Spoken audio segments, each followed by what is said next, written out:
Welcome to this explainer. Today, we're unpacking a really fascinating chapter that demystifies the mechanics, the history, and honestly, the sheer power of the world's most popular team sports. Whether you're a seasoned athlete or you just love being a fan in the stands, really understanding the specific rules and frameworks of these games completely changes how you watch and play them. So let's just jump right in. Okay, let's dive into this. We've got a packed master playbook today. We'll start with the power of team games, then move on to basketball's hoops and history. After that, we're looking at cricket's pitch and plays, football's referees and rules, handball sizing, and finally volleyball courts and skills. All right, Section 1, the power of team games. Before we look at any specific sports, we really have to ask ourselves, what actually makes an activity a team game? Well, by definition, it's an activity where two or more players work together towards a shared objective against an opposing team, all governed by a strict set of rules to secure a win. But, the chapter points out that it goes way beyond just the final score. These highly structured games build absolutely crucial life skills. They turn star players into powerful role models for kids, and they even positively influence both local and national economies. It's basically a massive cultural foundation. Moving on to Section 2, basketball, hoops, and history. So, basketball. It's that classic 5-on-5 game, demanding massive energy, building serious bone and muscle strength along the way. And the history of how this highly active game came to be is just incredible. Back in December 1891, Dr. James Naismith, who was a physical educator just looking for a vigorous indoor game to keep his students fit during the winter, literally hung 2 wooden peach baskets from a gymnasium balcony rail. I mean, actual peach baskets. By January 1892, he published the very first set of rules in a college magazine called Triangle. Fast forward a bit to 1932, FIBA was founded in Geneva, and then by 1936, basketball was officially recognized as an Olympic game in Berlin. From literal peach baskets to the global Olympic stage in just a few decades. That is wild. Now, if you're going to master the game, you've got to know the space. The basketball court is a hard, flat surface measuring exactly 28 meters in length and 15 meters in width. No more, no less. It's this tightly controlled rectangular environment where every single inch matters. And within that tightly controlled space, you've got tightly controlled rules regarding physical contact. So the crucial point here is the rule of 5. If a player commits 5 personal fouls, which means illegal contact like holding, pushing, or tripping an opponent, they are entirely excluded from the rest of the game. Done. It brilliantly forces players to balance really aggressive defense with strict physical discipline. Next up, Section 3, cricket pitch and plays.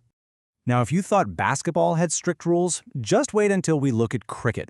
The source text points out that cricket actually boasts more laws than literally any other game. Yet surprisingly, it lacks a fixed measurement for its outer boundaries. How crazy is that? At its core, cricket fields 11 active players per team on the pitch. But what's really unique here is the role of the so-called 12th player. This reserve player steps in if someone gets injured, but they are severely restricted. They can't bowl, they can't bat, they can't act as the wicketkeeper, and they definitely can't be the captain. They are strictly there to act as a substitute fielder. Because there are so many laws in this game, there are highly specific ways a batsman can be dismissed. Sure, you can be bowled or caught out, but look at these other dismissals. LBW, or a leg before wicket, happens if the ball hits the batsman's body first when the umpire decides it otherwise would have hit the wickets. You can be run out if you aren't grounded behind the popping crease. You can even get a hit wicket dismissal if you accidentally knock your own wickets down with your bat or even your body. And, amazingly, you can be called out for handling the ball if you willingly touch it with the hand that isn't holding the bat without the opposition's consent. Every single movement is heavily scrutinized. Moving right along to Section 4, football, referees, and rules. On the massive, dynamic space of the football pitch, the referee is essentially the central nervous system of a fair match. Their duties are absolute. They enforce the laws, they act as the official timekeeper, keeping a strict record of the match. They control the game with their assistant referees, and they even ensure all player equipment and the ball itself meet official requirements. Basically, they can stop or suspend the match for any reason. It is total control. Now, think about how specifically the referee has to manage the restarting of play. In a penalty kick, the spatial rules are intense. All players except the kicker must be located outside the penalty area and at least 9.15 meters away from the penalty mark. But contrast that with a really quirky rule regarding free kicks. If a player takes a direct free kick and unexpectedly kicks it directly into their own team's goal, it doesn't count as an own goal. Nope, instead, a corner kick is awarded to the opposing team.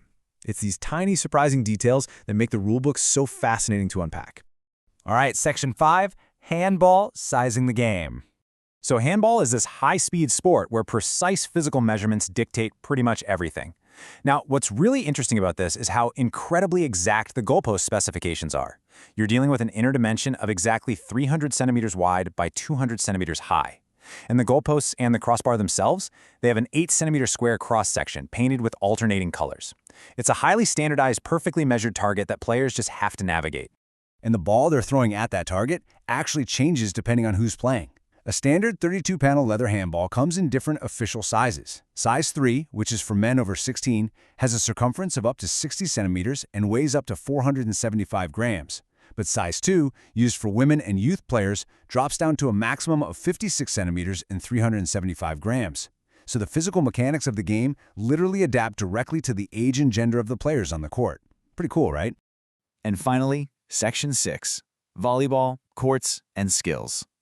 For our final section, we're serving up the spatial mechanics of volleyball. The court is an 18-meter by 9-meter rectangle split perfectly in half by the center line. But notice the net heights. This is absolutely crucial. For men, the net is set at 2.43 meters high, and for women, it's slightly lower at 2.24 meters. You also have that critical attack line marked 3 meters back from the center on both sides, which perfectly dictates where back row players are actually allowed to jump from. And soaring over that high net is a ball that is surprisingly lightweight. A regulation volleyball has a circumference of 65 to 67 centimeters, but it only weighs between 260 and 280 grams. That lightweight design is exactly what allows players to achieve such incredible airtime, float, and velocity on their serves and spikes. Because the ball is so light, the way you physically handle it changes entirely based on its trajectory. And this brilliantly illustrates the two fundamental passes in the game. First, the underarm pass. You use this skill when the ball is dropping low, below your forehead, to dig out a heavy strike. Then you've got the overhead pass. That's used when the ball is high above the shoulders, letting players cleanly volley and set up a teammate for an attack. Form follows function perfectly on the court. So from literal peach baskets in an 1891 gymnasium to the hyper-specific, millimeter-perfect dimensions of modern Olympic courts, the evolution of team sports detailed in this chapter is really a testament to our desire to collaborate, compete, and push our physical limits within structured bounds. We've successfully decoded the master playbook across basketball, cricket, football, handball, and volleyball. So the final question I have for you is, which of these team games will you master next?